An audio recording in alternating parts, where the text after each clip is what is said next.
Para mim, o Flamengo com o time titular, dirigido pelo Felipe Luiz, ele sobra. Ele vai perder pouco, muito pouco, principalmente no Campeonato Brasileiro. Para mim, eu concordo com você, Tironi. É o Flamengo lá em cima e os outros bem abaixo, todos. Claro que aí você vai jogar clássicos no Campeonato Brasileiro contra Corinthians, contra São Paulo, Inter, Grêmio, Cruzeiro, Palmeiras e tal. Pode acontecer qualquer coisa, porque a rivalidade e os times são bons também. Não é que eu tô falando que o Flamengo tá acima e os outros são ruins. Não. Corinthians é bom, São Paulo é bom, Palmeiras é bom, Cruzeiro, Atlético, Inter, Grêmio, Fortaleza, né? Os principais times aí. Botafogo continua sendo uma boa equipe, mas o Flamengo, na minha visão, por ter mantido o time e o Felipe Luiz ter uma mentalidade, uma visão de futebol completamente diferente da grande maioria dos treinadores aqui no Brasil, né? Um cara que pensa tecnicamente o jogo, ele não pensa fisicamente, é um cara que pensa na intuição do jogo, ele não pensa taticamente o jogo. Ele tem o esquema tático dele, mas o time do Flamengo pega a bola, a liberdade de intuição está aberta. E isso faz uma diferença no futebol brasileiro enorme. O Brasil foi pentacampeão do mundo assim. E nós viramos a história, o melhor país, viramos o país do futebol assim. Não é esse futebol tático que nós estamos jogando faz um bom tempo. O Felipe Luiz apresenta no Flamengo, até porque ele tem jogadores com essa característica técnica e inteligência futebolística suficiente para fazer isso. Ele está fazendo um futebol que se fazia dos anos 80 para trás, dos anos 90 para trás. Que é o futebol brasileiro.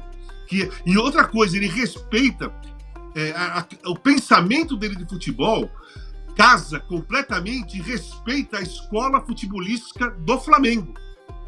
Entendeu? Ele faz um time que entra a favor da maré da história do Flamengo, enquanto os outros quiseram remar para trás.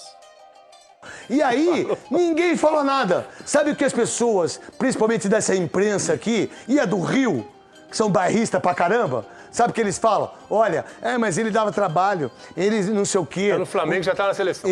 Então, meu irmão, o que vocês fizeram? Vocês tiveram a oportunidade de ter um grande goleiro. Vocês têm um goleiro mais ou menos que é o Rossi. O goleiro bom que vocês tiveram aí é o menino Diego Alves, do Botafogo. Baita goleiro. Mas vocês deixaram de ter um goleiro de 20 milhões de euros, de 30 milhões de euros. Esse cara, daqui a pouco, ele tá na Premier League. Daqui a pouco o Real Madrid contrata ele. Daqui a pouco o Barcelona contrata ele. Espero que o Corinthians fique com ele. Mas ninguém fala desse absurdo que o Flamengo fez com ele. Ninguém fala. Isso aí, e o Paquetá? E Paquetá? E o Paquetá? Ó, Paquetá, Lucas só pra gente Paquetá. passar pra vocês, quando surgiu isso tudo, senão a gente vai acabar esquecendo, a gente falou sobre isso ainda agora. Essa situação do Paquetá, eu acho que a Raíza pode até explicar isso muito bem, tem um quê de cortina de fumaça. Por quê? Gente, vamos lá. A questão envolvendo o Lucas Paquetá, ela é muito complicada. Por quê? Ele tem uma acusação grave, né? O julgamento deve começar em março. E até lá nenhuma movimentação vai acontecer. Isso é um fato. Nenhuma movimentação vai acontecer até o julgamento. Janela vai estar fechada quando começar o julgamento dele. A janela fecha agora dia 26 de fevereiro, se não me engano. Aí beleza, vamos lá. Se o Paquetá for absolvido, o West Ham vai fazer o quê? Nada. Vai negociar ele?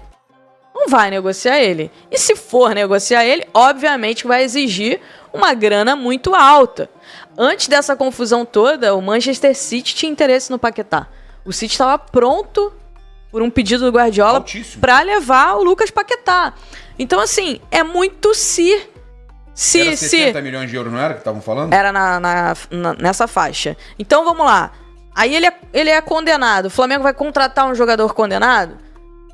Não vai, porque vocês lembram o que aconteceu com o Aleph Manga. Pra quem não lembra, ele foi punido pelo STJD, teve a notificação lá na FIFA, ele foi lá pro Chipre, não ficou 3 meses lá, jogou 6 jogos, a punição já chegou lá. E a gente tá falando do Aleph Manga. O Lucas Paquetá, Premier League, é um caso muito midiático. E o Flamengo... O Luiz Henrique tá nesse pacote do Paquetá também, né? numa situação menos avançada do que o Paquetá. A informação que eu tenho é que na Espanha o Luiz Henrique ele não foi acusado. Diferente do Lucas Paquetá, que na Inglaterra ele foi acusado, a investigação rolou, juntaram provas para acusá-lo, depois dessa acusação vem a chance dele se defender já no julgamento, né, que está previsto para começar em março, não deve terminar assim logo nos próximos meses, deve se arrastar um pouquinho. Então é difícil, eu sei que teve uma reunião, tá, de um dos empresários do Lucas Paquetá com o José Boto, diretor técnico do Flamengo, no Ninho do Urubu. Confirmada. Mas a informação que eu tenho é que essa reunião ela foi para que eles pudessem se conhecer, estreitar relações. Ele não é só empresário do Lucas Paquetá, ele é empresário de outros atletas também. Conversaram, falaram sobre o Lucas Paquetá. A informação que eu tenho é que falaram mais sobre a questão do julgamento. Como é que tá lá o Paquetá, expectativa para esse julgamento, etc. Nada sobre negociação, valores, situação, enfim, nada disso. É um jogador que vai interessar o Flamengo? Sempre. Se o Flamengo tiver a oportunidade de contratar o Lucas Paquetá, o Flamengo vai atrás do Lucas Paquetá. Mas hoje, gente, é muito pro meu gosto.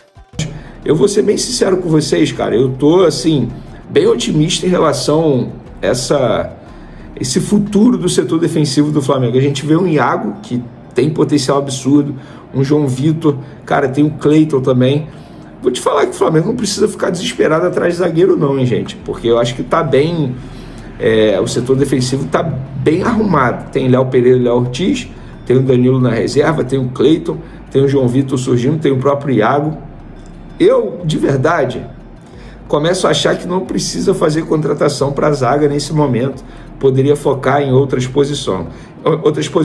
E por falar em outras posições, uma posição que é difícil achar bom jogador, não só no futebol brasileiro, mas no cenário mundial, é a lateral direita. E o Daniel Sales, de apenas 18 anos, está se destacando no elenco profissional, tem feito bons jogos, está sendo observado, obviamente, e eu, se eu fosse ele, eu daria a vida em campo, porque o Wesley, a gente sabe, é tratado como a próxima venda milionária do Flamengo. Eu acho que na próxima janela de transferência no meio do ano ele será vendido. Isso é achismo, não é informação. Acho que dificilmente o Flamengo vai conseguir segurá-lo. E o Daniel Sales pode surgir aí como uma peça para poder fazer parte da lateral direita no elenco profissional do Flamengo.